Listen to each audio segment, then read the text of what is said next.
많은 경험과 지식을 모두 갖추신 사산 스마트병원 이선준 선배님입니다. 큰 박수와 환호 부탁드립니다.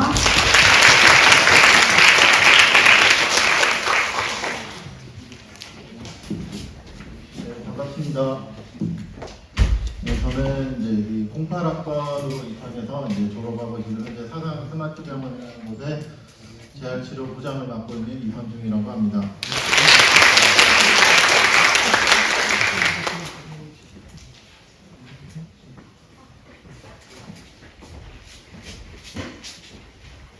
네, 일단 먼저 강의를 시작하기 전에 일단 저희 병원 소개를 먼저 조금 할까 하거든요. 그래서 일단 저희는 2020년도 8월에 병원을 처음으로 오픈을 해서 저희는 이제 266병상으로 재활병원 전문으로 시작을 했고요. 그래서 지금 현재는 아마 흔히 알고 있는 재활치료라 하면 뭐 신경계 환자 위주로 많이 한다고 생각하시는데, 저희는 물론 신경계 환자가 주된 환자이긴 하지만 저희는 이제 아마 영남권에서는 개인 병원으로 몇 안 되는 그 로봇 재활 센터를 갖추고 있어요. 그래서 약 한 5대에서 6대 정도 지금 로봇 장비들을 저희가 보유를 하고 있는 중이고, 그래서 2020년 8월에 오픈을 해서 이제 지금 현재 올해 2022년까지 2년 동안 지금 조금 이제 코로나 기간을 뚫고 계속 좀 성장을 해왔던 병원이고, 일단 그렇게 하면서 최근에 이제 10월 달에는 아예 로봇 재활 센터까지 추가로 이제 오픈을 하고, 추가 이제 또 향후 계획으로는 이제 옆에 건물까지 해서 지금 확장 계획까지는 가지고 있는 그런 병원이라고 하고 이렇게 하는데, 일단 제가 말씀드린 것처럼 2008년에 여기 입학을 해서 12년도에 졸업을 했고요. 저 같은 경우는 실습은 양산부산대랑 국립재활원을 일단 다녀왔었어요. 저희도 아까 앞에 강의했던 분처럼 저희도 16주 실습을 했었거든요. 그래서 이제 부산에 이제 저는 여기가 본가임에도 불구하고 아예 사회생활의 시작을 부산에서 했어요. 아무 연고지도 없는 부산에서 시작을 해서 이제 지금 마지막인 이제 사산 스마트병원까지 이번이 이제 3번째 직장이 되는 건데, 그래서 이제 총 이제 여러분에게 뭔가를 얘기를 하자면, 일단 저는 선생님들이 꿈이 무엇인지를 조금 기억을 해두셨으면 좋겠어요. 아마 여기 있는 모든 분들이 처음부터 물리치료사라는 것이 꿈은 아니었을 거라고 생각을 해요. 저도 사실 마찬가지였거든요.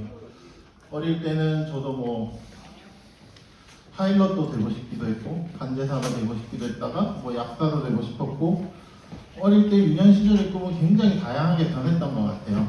아마 여기 계신 모든 분들도 그럴 테고, 아마 제 추측에는 성적에 맞춰서 왔다가 제일 현실적인 답이 많을 것 같은 생각은 들어요. 그래서 이제 어릴 적에 본인들이 다 같이 꿨던 꿈들은 뭐 여기 있는 것처럼 되게 다양할 텐데, 이제 저거는 아마 선생님들 여기 계신 미래 이제 물리치료사 선생님들이 되겠지만, 전부 다 저거는 그냥 유년 시절의 꿈일 거예요. 근데 아마 저 유년기 시절의 꿈은 지금으로 해석을 해보면 그게 꿈이 아니고 지금으로 따지면 직업이라는 거를 이제 다들 알고 계시잖아요. 그러면 이제 우리는 성인이 되었고 이제 직업을 가지기 위해서 이과를 들어온 이상 그 직업에 맞게 이제 성인에서는 꿈을 조금 더 동사로 꾸셔야 되지 않나라는 생각을 하거든요. 그래서 이제 성인이 되기 위해서는 꿈을 위해 무엇까지 할 수 있는지도 본인은 한번 생각을 해보실 필요는 있다고 생각을 해요. 저는 사실 양산부산대로 실습을 갔던 계기가, 아마 여기도 그런 분 계실 것 같은데, 대학병원에 취업해보고 싶었어요. 저도 물론 대학병원에 취업을 하지는 못했지만 그래도 취업을 하고 싶어서 제가 했던 게 어떤 거냐면, 저희는 부산에 실습하는 병원이 없었어요. 저 때만 해도. 근데 이때 당시에 이제 뭐 대구 여기 신서랑 뭐 지금 양산부산대가 있는 이곳이 뭐 의료혁신 도시 이런 걸로 그 사업을 시작하던 도시였는데, 여기서 재활센터를 오픈해서 증축한다는 뉴스를 봤어요. 신문을 한번 접한 적이 있었거든요. 그러면 치료사들을 많이 뽑겠구나. 그럼 나는 여기에 실습을 가야겠다. 그래서 교수님한테 가서 부탁을 드렸어요.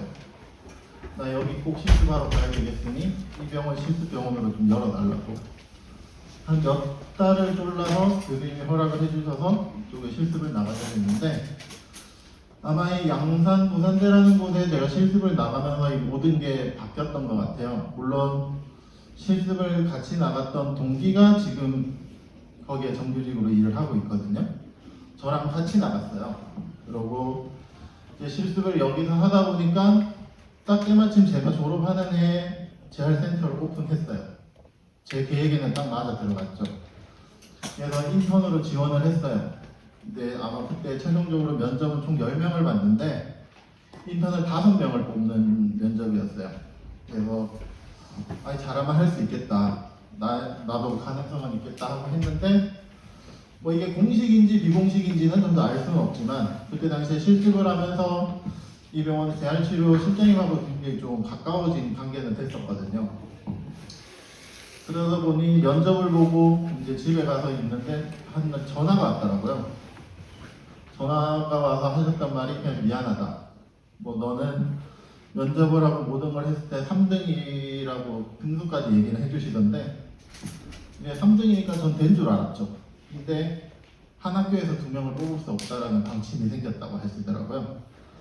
그래서 이제 제 동기가 면접을 제일 잘 봐서 그 친구는 지금 정규직으로 여기서 일을 현재도 하고 있는 중이고, 네, 그러면서 이제 여기 실장님이 저한테 하셨던 얘기가, 부산에 제가 가고 싶은 병원이 있으면 어디든지 얘기를 하라. 면접을 보지 않고 취업할 수 있는 기회를 주겠다. 그런 얘기를 하시더라고요. 그렇게 해서 들어갔던 곳이 아까 부산에 있던 첫 직장이었고, 제가 부산에서 일을 시작하게 됐던 계기였어요. 근데 물론 이제 이 꿈은 제가 결국에는 이루지는 못했지만, 일단 치료사로서 시작을 한 이상 뭔가 저도 결과물을 만들어내고 싶었거든요. 그래서 이제 첫 직장을 취업을 했더니, 신경계 아마 지금 도수치료나 이런 데 가면 치료사 선생님들도 대부분 명함이 있을 거예요. 근데 신경계 재활치료는 가보면 장급 아니면 명함이 없거든요. 일반 사원들에게 명함조차 주어지질 않아요. 그냥 환자분이 오면 신안이 들어왔으니 그냥 받아라. 거의 그런 개념이 좀 많기 때문에 명함이라는 게 없는데, 첫 직장에 딱 입사를 하고 나서 저희 팀장님이 명함을 이렇게 저한테 한 장 주시는데, 그 명함이 너무 가지고 싶더라고요. 그러니까 내 이름이 적힌 명함이. 그래서 아마 그때 당시에 정말 치열하게 일을 했던 것 같아요. 오히려 이제 물론 그 직장에 입사는 했지만 또 나는 여기서 또 살아남아서 또 성장을 해야 되니까, 제가 그때 당시 아마 월급을 130만 원 정도 받았거든요. 근데 그거를 제가 한 6년 차 때까지 200을 못 넘겼을 거예요. 그러면서 버텼어요. 모은 돈은 하나도 없고, 제가 아마 6년 차인가 7년 차 때 한 240, 250으로 한번 좀 오른 그런 게 있었지, 그전에는 거의 200을 못 받는 수준으로 계속 일을 했거든요. 근데 그 돈이 적다는 거에 대해서 후회는 하진 않았어요. 나는 명함을 가져야 되거든요. 명함이 너무 가지고 싶었어요. 그래서 치열하게 일하면서 이제 열심히 했는데 2년 차가 되는 순간 제가 처음에 입사했던 병원이 폐업을 하게 됐어요. 정말 우연치 않게. 폐업한다는 말도 저희한테 해주지도 않았어요, 병원에서. 하루아침에 저희는 그냥 일자리를 다 잃었죠. 근데 다행히 이제 그때 1년 차 때 치열하게 살면서 이제 팀장님이 다른 병원의 실장님으로 이제 가게 되면서 저를 데리고 가주신 기회가 다시 생긴 거예요. 그래서 다른 이제 재활을 하는 요양병원에 취업을 하게 됐는데, 거기서는 제가 그 팀장님이 저를 데려가 주신 그것 때문에 7년을 거기서 일을 했어요. 정확하게 만 7년을. 거기서 만 7년 정도 일을 하니까 명함이 하나 나오더라고요. 근데 뭐 직책이 그렇게 높은 명함은 아니었어요. 근데 그렇게 하다가 이제 재활의학과 의사들을 몇 분 알게 되고 그런 경험들을 하다 보니까 지금 있는 병원에 이제 제가 입사를 하게 됐고, 사실 지금 병원에도 입사를 했을 때는 사원이었어요. 다시 사원으로 입사를 했거든요. 근데 아마 사원으로 입사를 해서 2년 동안 제가 승진을 4차례를 아마 직책 모집 변경을 받았을 거예요. 근데 그만큼 그 경쟁 속에서 치열하게 정말 살았던 것 같아요. 저희는 다른 병원과 다르게 제가 지금 일하고 있는 병원은 처음 오픈 병원임에도 불구하고 실장님이 없었어요. 전체 사원으로 일을 시작했어요. 전 직원이. 그래서 한 6개월이 될 때까지는 직책이 아무도 없이 전체 사원이었다가 환자가 늘기 시작하면서 이제 치료실이 하나 더 열리게 되고 이제 이게 나누어지니까 관리자가 필요하다 이렇게 돼서 동시에 한 4명의 팀장이라는 직책을 받게 됐어요. 그 중에 하나도 저였고 또 다른 3분이 더 계셨는데 이제 저는 그래도 원장님을 좀 잘 빠르게 이해를 했던 것 같아요. 원장님이 원하는 게 어떤 건지를 조금 잘 캐치를 했던 것 같고 그냥 그들보다 뭔가 빠르게 모든 자료들을 줬던 것 같아요. 원장님께. 그랬더니 계속 뭔가 직책이 하나씩 올라가게 되더라고요. 그렇게 하게 되고 이제 또 저는 아마 저희 학교가 공육학번이 제일 첫 1회인 걸로 알고 있는데 제가 CC로 결혼까지 사실 한 케이스거든요. 다들 해선 안 될 일이라고도 많이 말을 하는데 아마 이제 그렇게 결혼을 하고 하면서 아까 말했듯이 이제 뭐 6년차, 7년차일 때까지 월급이 얼마 안 되니까 장모님이 저한테 딸을 안 보내신다 그랬어요. 이유가 뭐냐? 월급이 적대요. 근데 딸을 가진 부모로서는 충분히 할 수 있는 말이라고 생각을 했어요. 그러면 월급 적다고 해서 그러면 내가 옮겨야 되냐? 저는 그건 아니라고 생각을 했거든요.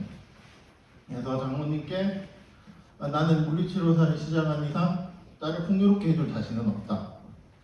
다만 여유 있게는 해줄 테니 딸을 보내달라. 이렇게 해서 결혼은 사실 한 케이스였는데 하고 이제 애도 둘인데 200만 원으로 애 둘까지 키우기가 감당이 안 되더라고요. 그래서 제가 아마 지금 병원에 입사하기 전에는 6시에 병원에서 퇴근을 하면 밤 12시까지 아르바이트를 했었어요. 근데 저는 목표가 있었거든요. 얘들 키워야 되니까. 그런 게 후회되진 않았어요. 그만큼 저한테 목표가 생기고 얘들을 키워야 되겠다는 꿈이라든지 또 우리 가족 편하게 누워서 쉴 수 있는 공간을 마련해야겠다라는 목표가 생기니까 그 목표를 향해서 하는 일은 두렵진 않았어요. 불편하지도 않았고 사실 12시까지 일하면서도 피곤은 하지만 그냥 뒷날 똑같은 굴레 속에 돌아가도 그냥 계속 나가졌던 것 같아요. 그렇게 정말 치열하게 살았고 그래서 아마 여러분들도 여기 계신 분들도 이제 미래 물리치료가 되겠지만 어느 한 가지 목표를 좀 분명하게 가졌으면 좋겠어요. 근데 아마 많은 분들이 처음에 이 학교에 입학을 할 때는 성적에 맞춰서 왔는 케이스들이 가장 많겠지만 면접 볼 때나 왜 물리치료학과에 입사를 했어요? 정말 똑같은 얘기들을 다들 하거든요.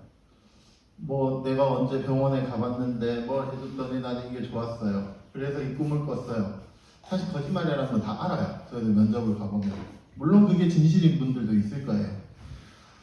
근데 이제 처음에 이제 입학을 해서 이제 여러분의 학교 과정을 배우면서 공부했던 것들을 왜 물리치료사를 택했나를 이제 지금은 선생님은 진로도 반드시 결정을 해야 된다고 생각을 해요. 지금 아마 여기 계신 많은 남자 학생들이라고 좀 표현을 해서 죄송스럽긴 하지만 많은 분들이 도수치료를 가려고 해요. 아까 앞에 강의에서도 얘기를 했지만 근데 도수치료를 하려는 이유가 뭔지 정확하게 물어보면 대부분 돈이에요. 월급 많이 받고 싶어서. 근데 들어올 때는 아마 돈 많이 벌려고 여기 들어온 분들 없을 거거든요. 근데 어느 정도 이제 사회에 때가 묻고 하니까 돈을 많이 벌어야 되겠대요. 그래서 무조건 도수로 가야 되겠대요. 이제 그런 일들이 많은데 선생님들도 이제 꿈을 좀 크게 꾸셔가지고 목표를 향해서 좀 뭔가를 분명히 쟁취할 수 있었으면 좋겠고 그리고 이제 조금 더 이제 저희가 110명이라는 치료사들이 있는데 아까 앞에 자료 중에서 하나 제가 봤던 게 2030년도 미래 유망 직업 물리치료사라는 말은 없었어요. 근데 저도 재활병원에서 근무하고 물리치료사가 굉장히 중요하다고 생각하지만 지금 병원 트렌드는 물리치료사들을 많이 선호하지 않는 건 분명 사실은 맞아요. 작업치료사가 굉장히 대두되고 있긴 해요. 저희 신경계 병원에서도. 일상 회복이라는 거에 포커스가 맞춰지기 시작을 하면서 ADL이라든지 이런 부분에 굉장히 포커스가 집중되고는 있어요. 그래서 저희 같은 경우도 그 ADL실 때문에 병원을 다 부시고 새로 막 싱크대 넣고 하는 작업까지 할 정도로 그런 게 아마 요즘 많이 대두는 되고 있거든요. 그런 걸 봤을 때는 이제 여기 졸업하고 나면 면허증이라는 걸 저희는 받기 때문에 시험에 대한 걱정은 다른 분들보다 좀 덜하지 않나라는 생각은 드는데 이제는 근데 면허증을 가지고 있다고 해서 취업할 수 있는 시대는 저는 끝났다라고 생각을 해요. 이제 아까도 말했지만 왜 물리치료사를 했나를 물어보면 뭐 공사하는 게 좋아서요. 이런 얘기들을 되게 많이 하시는데 이게 보시면 이제 물리치료사로서 저희가 졸업을 하게 되면 병원에 뭐 재활의학과는 주로 이제 신경계 환자들을 다루는 곳이고 정형외과, 신경외과, 통증의학과 쪽은 흔히들 말하는 도수치료 위주로 많이 해요. 요즘 도수치료도 실비나 이런 부분 때문에 제약이 굉장히 많아진 건 사실이에요. 그래서 불안해요. 근데 사실 병원에 종사하시는 분들도 사실 바보는 아니라 새로운 방법을 자기들도 찾아냈네요. 또 청구할 수 있는. 그래서 뭐 크게 뭐 불안하다거나 이런 건 아닌데 지금 제가 사실 면허 번호가 4만 번대거든요. 4만 번 초반인데 아마 지금 여기 계신 분들이 졸업해서 면허증을 받으면 10만 번 될 거예요. 지금 저희 1년 차가 9만 번대가 나왔던 걸로 제가 기억을 해서 그러면 제가 12년이라는 시간 동안에 6만 명이라는 물리치료사가 누적이 됐잖아요. 제가 4만 번이니까. 그러면 과연 병원에서 구인을 하는 수는 몇 명일까요? 전국적으로 봤을 때도. 이제 한 해 4,000명씩, 5,000명씩 쏟아져 나오는데 지금 제가 이제 인터넷을 찾다 보니까 지금 한 해 지금 합격한 사람 면허증이 다 발급이 되잖아요. 4,400명? 이런 식으로 계속 한 해마다 나와요. 그러면 이 사람들 중에 합격률도 뭐 80%, 90% 이러니까는 뭐 합격률은 높지만 저 4,000명들끼리만 경쟁하는 게 아니에요. 앞에 치여가지 못했던 사람들도 누적이 되어 있어요. 그래서 지금 저희 같은 경우는 재활병원 같은 경우는 사실 가을에 사람들이 제일 많이 부족해져요. 추석 지나고 나면. 근데 신임 선생님들은 면허가 안 나왔기 때문에 저희가 구인을 할 수 없거든요. 그러면 이미 10월 달에 저희가 구인 올리면 신졸 선생님들은 많이 없어야 되는 게 현실이잖아요. 이미 3월이나 이럴 때 다 취업을 했어야 되고. 근데 10월에 구인을 내도 10장 넘게 들어와요. 아직 일한 경험이 전혀 없는 1년차 선생님들이. 근데 그런 거 봤을 때는 선생님들도 뭔가 하나 목표를 세우고 조금 더 치열하게 경쟁을 해야 하지 않나라는 생각이 들거든요. 그래서 그 한 예로 아마 제가 아까 양산부산대를 실습을 갔다고 했는데 저는 사실 처음부터 신경계가 하고 싶었어요. 근데 아마 여기도 신경계 치료를 하시고 싶은 분도 계실 거고 정말 궁골격계 치료를 하고 싶은 분도 계실 거예요. 요즘 이제 여기서 실습병원이 어느 정도 병원들로 구성되어 있는지는 제가 알지는 못하지만 저 때만 해도 도수를 할 수 있는 정형외과 병원의 병원 명단조차도 없었어요. 다 대학병원이고 다 종합병원이고 그런 식이었는데 저희는 이제 면접을 보거나 하면 실습 어디 다녀왔어요? 물어보거든요. 주로. 근데 근골격계 하겠다고 하신 분이 대학병원 실습을 하고 왔어요. 물론 경험은 해보셔야죠. 근데 과연 그게 반드시 필요한가는 저는 사실 아직도 의문이긴 하거든요. 왜 나는 근골격계를 가고 싶으면 근골격계는 어떤 애로사항이 있는지 실습을 통해서 그런 것들을 좀 보고 배워와야 되는데 사실 실습을 나가서 학문적으로 뭔가 배워오는 거는 크진 않은 것 같아요. 제가 봤을 때. 그냥 그 사람들의 저는 그렇게 생각하는 게 그분들하고의 관계 아니면 나라는 사람을 어필할 수 있는 기회일 수도 있는 건데 많은 분들이 실습을 나가면 본인은 어필할 생각은 안 하고 그냥 가지 않을 생각만 해요. 이제 저희 학교 이제 대우가톨릭에 저희 병원으로 실습을 지금 2명인가 4명인가 사실 나왔었거든요. 근데 그분들도 보면 제가 뭐 식사도 한번 같이 하긴 했는데 신경기 안 하고 싶은 분 같았어요. 여기 계시면 되게 죄송하겠지만 좀 그런 분처럼 이게 정말 뜻이 있는 병원에 좀 실습을 가셨으면 좋겠고, 아마 뭐 아까도 연봉 얘기도 나왔지만 이게 2020년 자료라고는 하는데 하위 25%는 뭐 저 정도 연봉을 받고, 이게 신경계 병원에 국한된 게 아니라 그냥 물리치료사 연봉이 이렇대요. 2020년 기준이지만, 물론 2020년 기준이라 하면 지금 시급은 거의 1,000원 이상 올랐어요. 그래서 물론 여기서 좀 더 많이 오르긴 했겠지만, 뭐 신경계에 가면 돈을 많이 못 벌 것이다.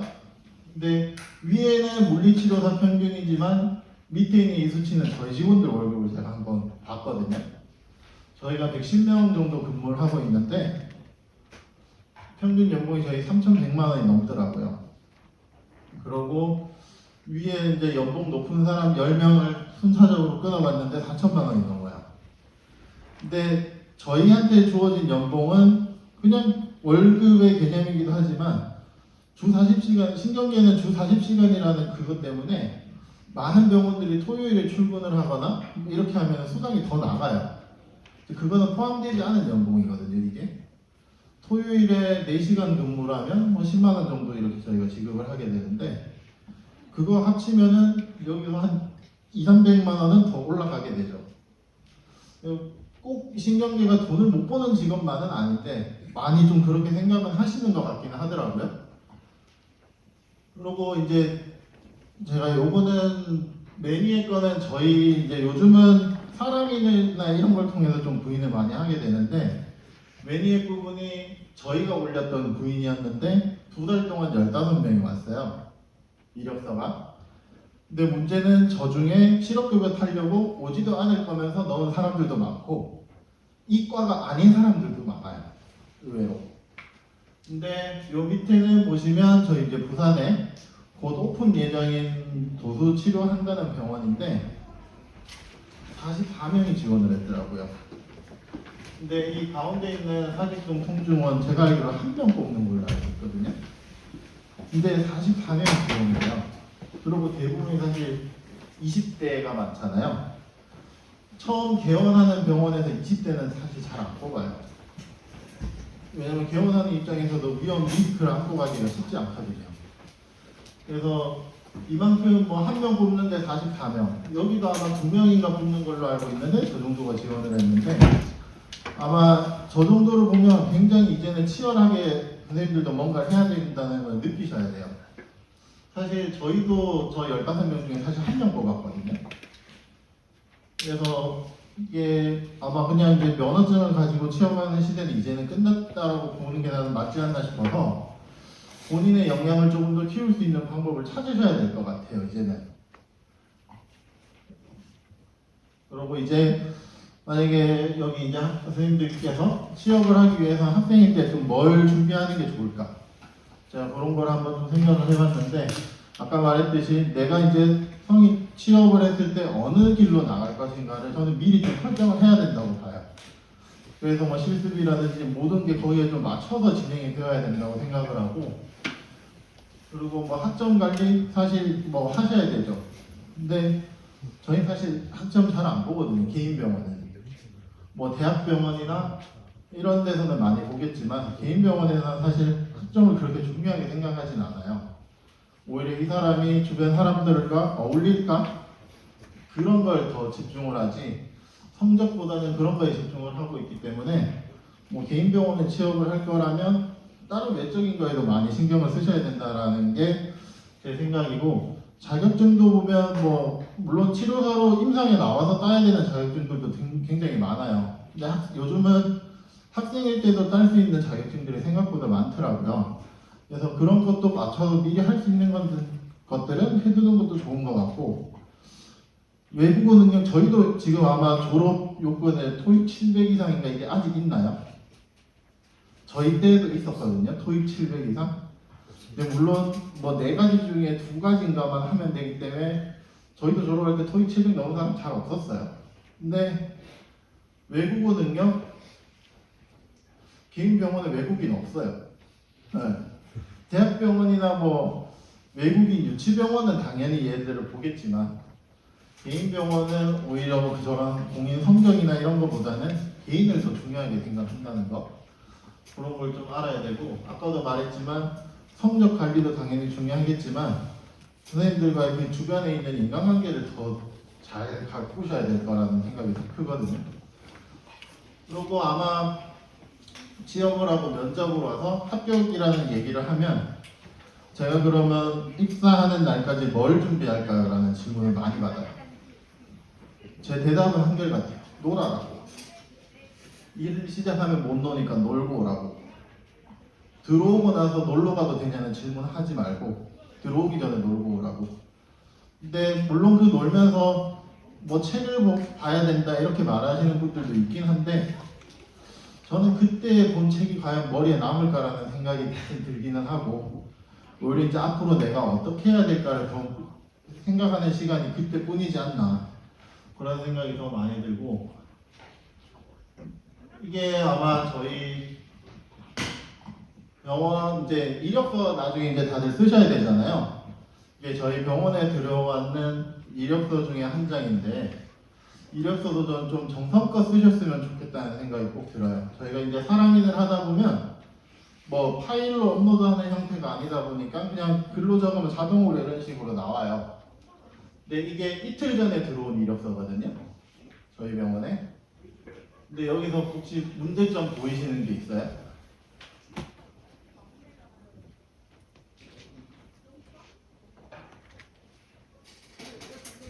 제가 이틀 전에 들어온 이력서라고 말씀을 드렸잖아요. 근데 작성일이 8월 1일이에요.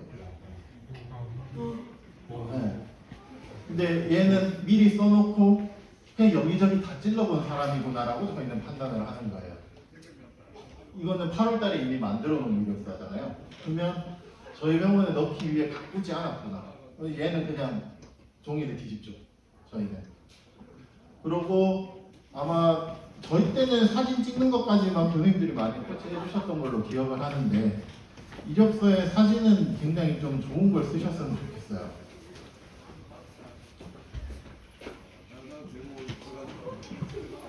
둘 중에 한 분은 지금 저희 직원이거든요. 누가 봐도 저희 직원이 누군지 아실 것 같죠? 두 번째. 네. 아까 그 15명 중에 한 분을 뽑았다고 했는데 그 한 분이 이분이에요.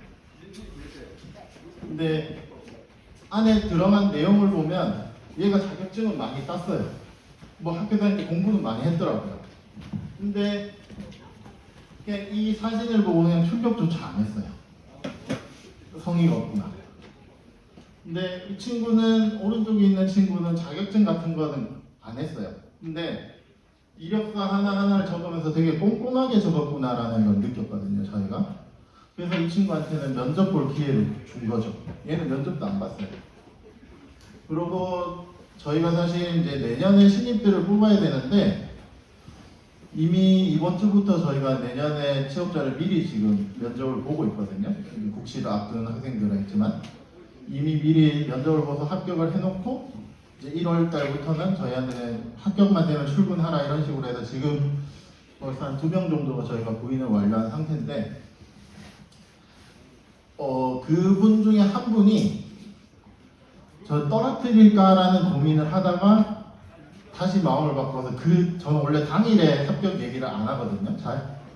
우리도 며칠 좀 고민하는 척은 해야 되잖아요. 그래서 당일에 얘기는 잘 안 하는데, 면접을 끝나고 한 친구가 올라가는데 계단에서 환자분이 계단을 올라가고 있었어요. 저희는 내병변이니까 뭐 왼쪽 마비, 오른쪽 마비, 편마비 환자들이 주로 많은데, 환자분이 계단 올라가고 있는데 그 옆을 지나가야 됐어요. 제가 앞장서서 갔는데 저는 그냥 지나갔거든요. 근데 그 학생이 딱 지나가면서 뭐라고 말을 하냐면, 환자분 제가 왼쪽으로 조금만 지나가겠습니다라는 말을 하면서 따라 올라오더라고요. 그래서 저 다시 뒤로 돌았어요. 다시 내 방에 가자. 그 학생 그 자리에서 그냥 바로 합격시켰거든요. 그냥 우리 환자분들에 대한 이거 불편한 거를 이해하고 있구나 얘는. 그래서 저는 그 친구 바로 합격시켰어요. 그래서 그런 것처럼 이게 신경계에 오려고 하는 애들은 그 환자에 대한 뭐 이해도 이런 것도 좀 갖추고 접근을 해야 분명 유리한 점이 있는데 아무 관심이 없는 채로 그냥 여기저기 이 병원 좋겠지? 이 병원 돈 많이 준대. 이렇게 해서 많이들 넣거든요. 물론 돈 많이 주면 좋죠. 근데 충분히 그런 부분들은 좀 고민을 해보실 필요는 있는 것 같아요, 미리. 그리고 아까 뭐 다양한 자격증도 얘기를 드렸지만 아마 지금 저희 학교에서 뭐 ITQ 이런 걸로 해서 파워포인트 아직도 하고 있나요? 컴퓨터 이런 거 하죠. 엑셀도 하나요? 안 해요? 근데 제가 단언컨대 말씀드리자면 선생님 엑셀 좀 따놓는 게 선생님들한테 정말 유리할 거예요. 파워포인트 병원에서 잘 안 써요. 없기도 하고요. 근데 엑셀은 하루가 뭐다 하겠어요. 치료사라고 해서 치료만 하는 게 아니라 치료실의 행정도 같이 겸해야 되거든요. 치료실을 운영해야 되기 때문에. 그럼 모든 통계 자료는 엑셀로 만들어요. 근데 지금 기존에 저희한테 있는 직원들도 엑셀을 잘 못해요. 그러면 자꾸 새로운 사람을 뽑을 때 엑셀 자격증이 있는 사람한테 눈이 가요. 근데 그건 다른 병원들 다 그렇대요.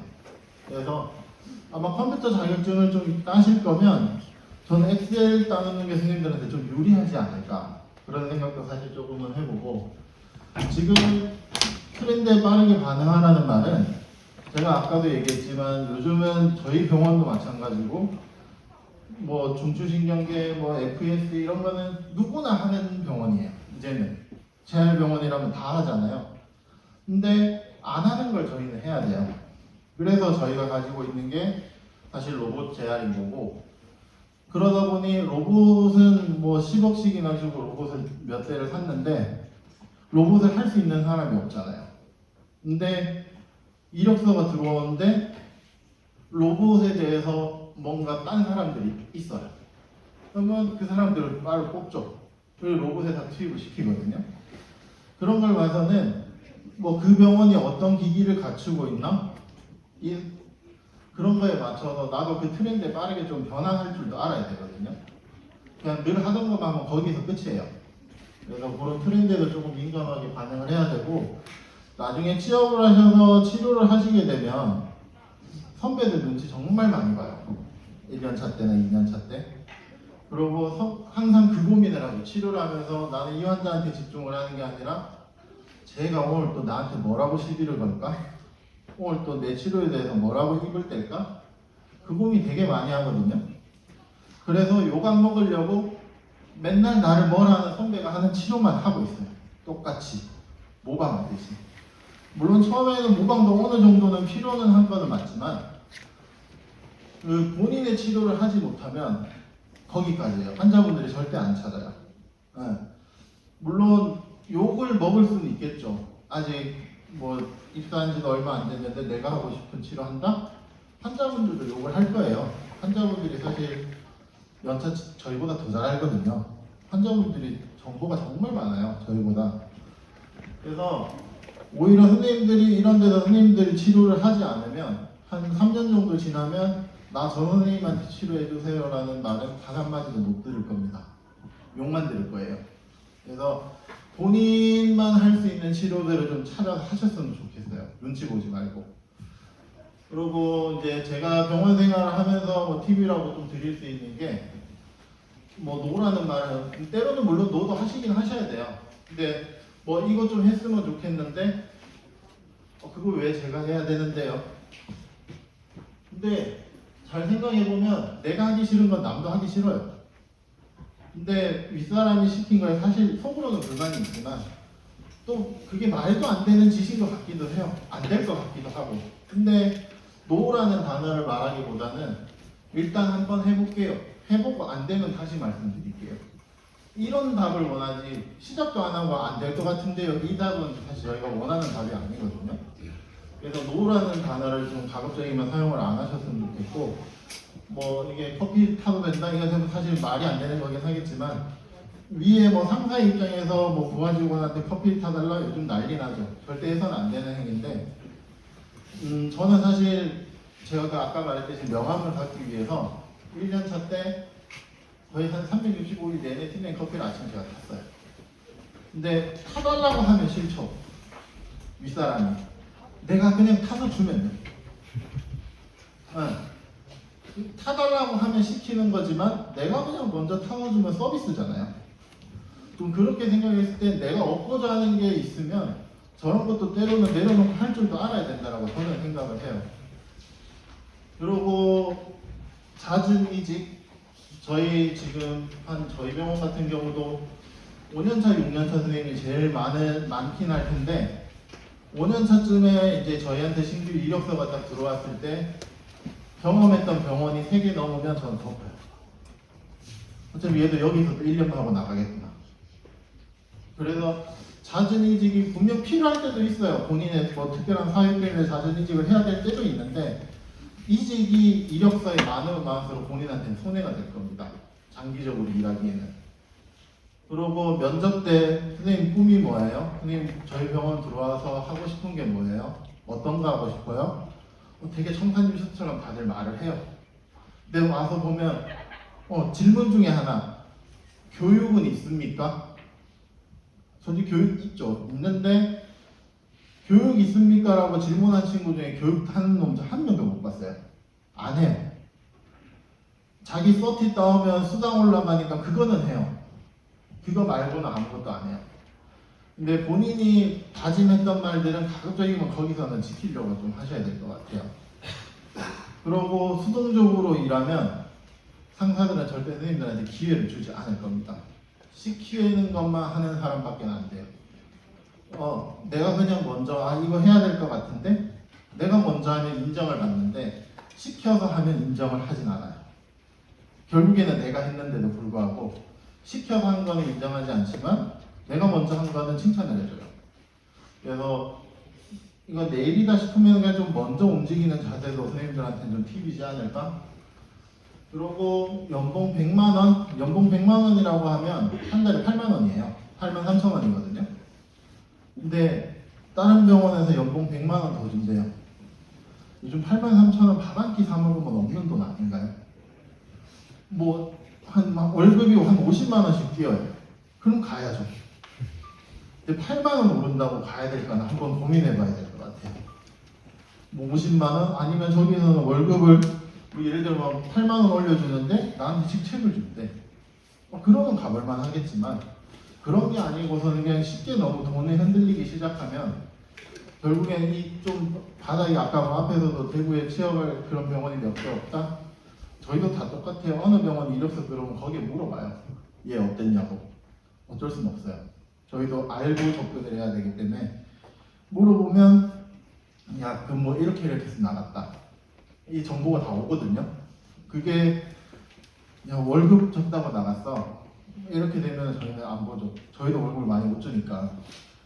네, 그런 것들이 있기 때문에 굳이 선생님들이 일을 하면서 신뢰는 잃지는 않았으면 좋겠어요. 그래서 제가 뭐 인스타를 보다가 뭐 이렇게 우연찮게 이걸 보게 됐는데 이 말은 제가 되게 공감이 가더라고요.